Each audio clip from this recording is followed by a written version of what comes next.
Good morning students, class 10 science chapter 2 acid and base. कल आपने acid और base के बारे में पढ़ा था कि एसिड क्या होता है, बेस क्या होता है, उनकी फिजिकल प्रॉपर्टी के बारे में पढ़ा था।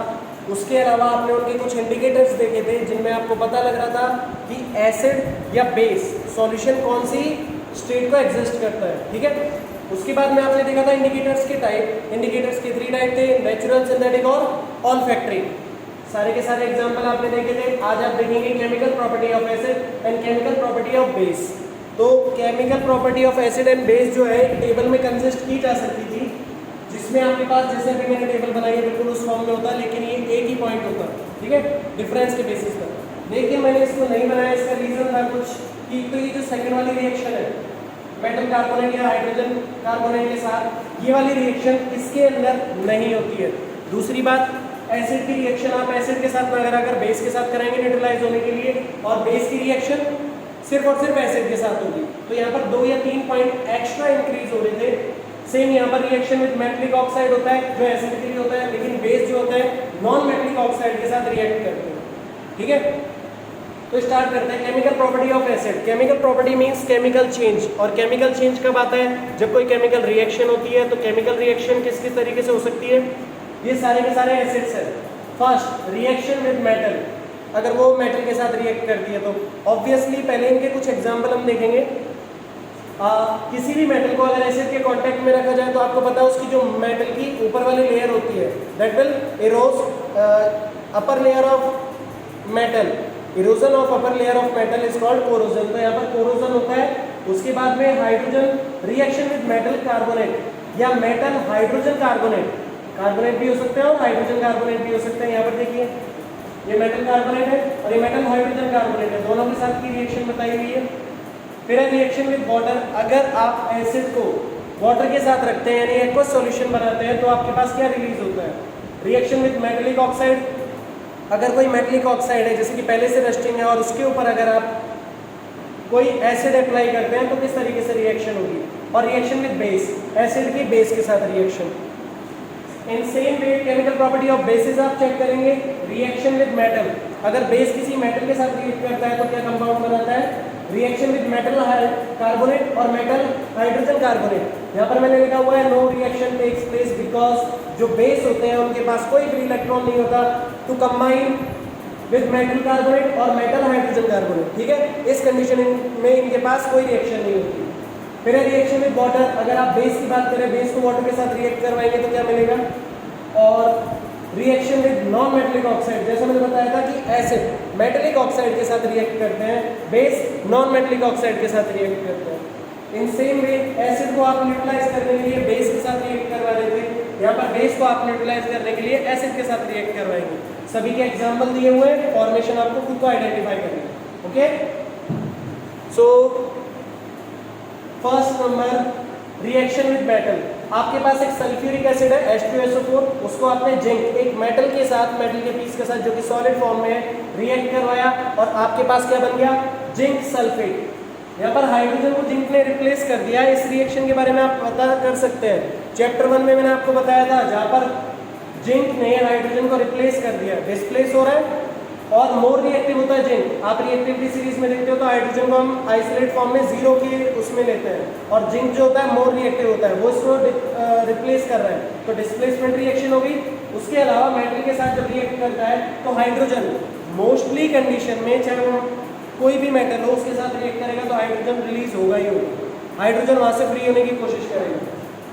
तो जैसे जिंक इसके साथ रिएक्ट करता है ये जिंक सल्फेट बन जाता है और हाइड्रोजन यहाँ से रिलीज होती है।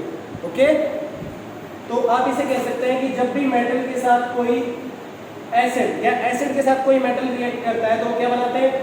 साल्ट बनाते हैं। जिंक सल्फेट एक साल्ट है ना, इसका कोई पीएच नहीं होता या कहीं इसका ना तो एसिडिक प्रॉपर्टी होती है ना ही बेसिक प्रॉपर्टी होती है, तो ये साल्ट बनाते हैं और उसके साथ हाइड्रोजन गैस रिलीज होती है। इन सेम वे बेस के बारे में बात करते हैं। रिएक्शन विद मेटल, बेस की मेटल के साथ रिएक्शन करवाएंगे। Sodium hydroxide plus zinc, same metal के साथ आपने इसको रिएक्ट करवाया, यहाँ पर क्या हुआ? ये जो जिंक है वो इसके साथ हो गया और हाइड्रोजन यहाँ से डेफिनेटली रिलीज होगा। हाइड्रोजन का सिर्फ एक पार्टिकल था, वो यहाँ से एटम था, वो रिलीज होगा ही होगा। ठीक है, तो इस कंडीशन में आप इसे देख सकते हैं, जिंक ने हाइड्रोजन को यहाँ पर वापस से रिप्लेस किया है, डिस्प्लेसमेंट रिएक्शन हो रही है। उसके अलावा सोडियम जिंकेट बन गया है, ये सोडियम Na2ZnO2, इसे बोला जाता है सोडियम जिंकेट। आप चाहे तो इसे लिख सकते हैं, पेन से पूरा बना लेने से पेंसिल से लिखना, जो भी मैं शॉर्ट चीजें आपको बता रहा हूँ। सोडियम जिंकेट, और यहाँ पर भी हाइड्रोजन रिलीज होती है। सोडियम जिंकेट भी एक सॉल्ट होता है, ठीक है, इसके साथ भी हाइड्रोजन रिलीज हो रही है। When you right the formation about acid and base react with metals, when acid react with metal it makes a salt and release hydrogen gas. In same way, base react with metal, it also make salt and release hydrogen gases. Second one is reaction with metal carbonate और metal hydrogen carbonate. Metal तो combined form है, metal के साथ carbonate हो सकता है, metal का hydrogen carbonate हो सकता है। तो एसिड के बारे में बात करते हैं, जब भी एसिड इनके साथ रिएक्ट करेगा, ये आपका सोडियम कार्बोनेट मैंने लिया है, ठीक है। सोडियम कार्बोनेट क्या है? मेटल कार्बोनेट है, और रिएक्शन करवाई है हाइड्रोक्लोरिक एसिड। तो हाइड्रोक्लोरिक एसिड एक्वस सॉल्यूशन में, ठीक है ना, वाटर के साथ मिक्स है, मैंने बताया था ना इनकी कंसंट्रेशन के बारे में। सोडियम कार्बोनेट आपके पास क्या हो गया? सॉलिड, ये हो गया एक्वस। बनता क्या है? NaCl, जो कि सॉल्ट है एक्वस फॉर्म में, और उसके बाद वाटर बनता है जो कि लिक्विड फॉर्म में होता है, और कार्बन डाइऑक्साइड गैस रिलीज होती है। Whenever acid react with metal carbonate, और या सिर्फ मेटल कार्बोनेट की बात करते हैं, whenever acid react with metal carbonate it makes a salt, some water and then carbon dioxide gas. फिर दूसरी रिएक्शन मेटल हाइड्रोजन कार्बोनेट के साथ देखेंगे, sodium hydrogen carbonate, sodium bicarbonate है, HCl के साथ इसको रिलीज करवाया, रिएक्ट करवाया। याद रखना ये H भी होता है, इसे सोडियम हाइड्रोजन कार्बोनेट भी बोला जा सकता है, सोडियम बाइकार्बोनेट भी बोला जा सकता है। ये भी NaCl एक साल्ट बनाता है, यहाँ पर वाटर बनता है और कार्बन डाइऑक्साइड बनती है। तो इसलिए मेटल के कार्बोनेट और मेटल के हाइड्रोजन कार्बोनेट को एक ही सीरीज में रखा गया है, क्योंकि इनके बाद बनने वाले जो प्रोडक्ट होते हैं सेम टाइप सेम सीरीज के होते हैं, और वो क्या होते हैं? Salt plus water plus carbon dioxide. So how will you right that? आप इसे कैसे लिखेंगे? Whenever acid react with metal hydrogen carbonate, it makes a salt, some water, and then carbon dioxide. Okay? Reaction with metal carbonate और metal hydrogen carbonate of bases. Basis जो होते हैं, basis कभी भी इनके साथ रिएक्शन नहीं करते मेटल कार्बोनेट के साथ, हाइड्रोजन कार्बोनेट के साथ, क्योंकि इनके पास रिलीज करने के लिए OH- आयंस होते हैं। OH- आयंस जो होते हैं ना तो मेटल कार्बोनेट के साथ रिएक्ट कर सकते हैं, ना ही हाइड्रोजन कार्बोनेट के साथ रिएक्ट कर सकते हैं। लेकिन सम सॉर्ट ऑफ आप कहते हैं ना कि केमिस्ट्री में एक्सेप्शन बहुत ज़्यादा होते हैं, तो एक्सेप्शन के बेसिस पर कुछ कार्बोनेट और कुछ हाइड्रोजन कार्बोनेट, सिर्फ मेटल की बात नहीं कर रहा हूँ मैं, नॉन मेटल के कार्बोनेट और नॉन मेटल के हाइड्रोजन कार्बोनेट है, उनके साथ कहीं ना कहीं रिएक्शन हो जाती है। वो बहुत अपर क्लासेस में आपको देखने को मिलेगा, यहाँ पर नहीं। तो आप क्या लिखेंगे? No reaction takes place. Got it? Now third point is reaction with water. Acid को जब वाटर के साथ रिएक्ट किया जाता है या बेस को वाटर के साथ रिएक्ट करवाया जाता है, ये मैंने आपको फिजिकल प्रॉपर्टी में भी बताया था, या इनकी जब प्रॉपर्टीज हम स्टार्टिंग में देख रहे थे कि एसिड एक्वस सॉल्यूशन में H+ आयन देते हैं, और बेस जो होते हैं वो कौन सा आयन देते हैं? OH-। मैंने आपसे कहा था कि ये जो 2 पॉइंट हैं इनको अच्छे से नोट करना, क्योंकि ये आपके रिएक्शन में काम में आएंगे। यहाँ पर भी 1 टाइम नहीं 2 टाइम काम में आएंगे, तो 1 टाइम तो यहाँ पर काम में आ रहे हैं। पॉइंट नंबर 3 में दोनों तरफ क्या कहा था? एसिड कौन सा आयन रिलीज करते हैं? H+ ion, 1 single, and base release OH- ions, ठीक है। बेस जो है OH- आयंस देते हैं। तो इसके बारे में देखेंगे। Reaction with water, HCl, hydrochloric acid है, वाटर के साथ रिएक्ट करेगा, क्या बनाता है? हाइड्रोजन और क्लोराइड, दोनों को ये सेपरेट कर देता है। मैंने क्या कहा था कि हाइड्रोजन हमेशा अपनी इस टेंडेंसी में रहता है कि वो कैसे रिलीज हो सके, लेकिन HCl में सिर्फ हाइड्रोजन का एक ही आयन है। अब आप सोचिए, वाटर के साथ रिएक्ट किया, ये एक्वस सॉल्यूशन में तो हो गया, लेकिन हाइड्रोजन जब भी रिलीज होगा सिंगल फॉर्म में एग्जिस्ट नहीं करेगा। हाइड्रोजन क्या होता है? डाईएटमिक, ड्यूअल एटम की फॉर्म में होता है। यहाँ पर सिंगल एटम है, तो ये क्या करेगा?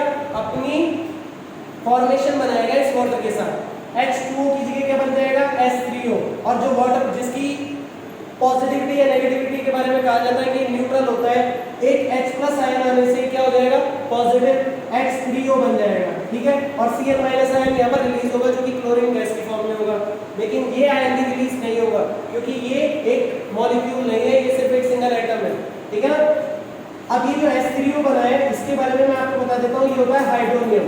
ठीक है, हाइड्रोनियम बनाने की एक अलग से रिएक्शन होती है, वो रिएक्शन यहीं पर बन रही है। आप इसको इस तरीके से देख सकते हैं कि अगर मैं किसी H+ आयन को इसके साथ रिएक्ट करवाता हूँ वाटर के साथ फोर्सफुली, तो क्या होता है, ये जो वाटर होता है इसकी टेंडेंसी चेंज हो जाती है। ठीक है, ये पॉजिटिव आयन में कन्वर्ट हो जाता है। वाटर जिसके पास कोई आयन नहीं होता, ना नेगेटिव ना पॉजिटिव, जो अपने आप में कंपाउंड होता है, उसके पास एक पॉजिटिव आयन आने से वो कंप्लीट क्या हो जाता है, पॉजिटिव। तो H3O बनाता है जिसे हम क्या बोलते हैं, हाइड्रोनियम। याद रखना 2014 और 17 में ये वाला क्वेश्चन आया था 1 मार्क में, हाइड्रोनियम, तो इसलिए मैंने आपको ये बार बार बताया है। तो इसकी रिएक्शन किस तरीके से हो रही है, HCl+H2O, H3O plus Cl-, hydronium. अब सेम रिएक्शन आप देखेंगे, रिएक्शन विद वाटर, बेस की अगर वाटर के साथ रिएक्शन करवाई जाती है तो किस तरीके से फॉर्मेशन होता है। ये आपके पास बेस है, याद रखना यहाँ पर जो आपने एसिड लिया था वो भी हैवी लिया था, और जो बेस ले रहे हैं वो भी हैवी ले रहे हैं।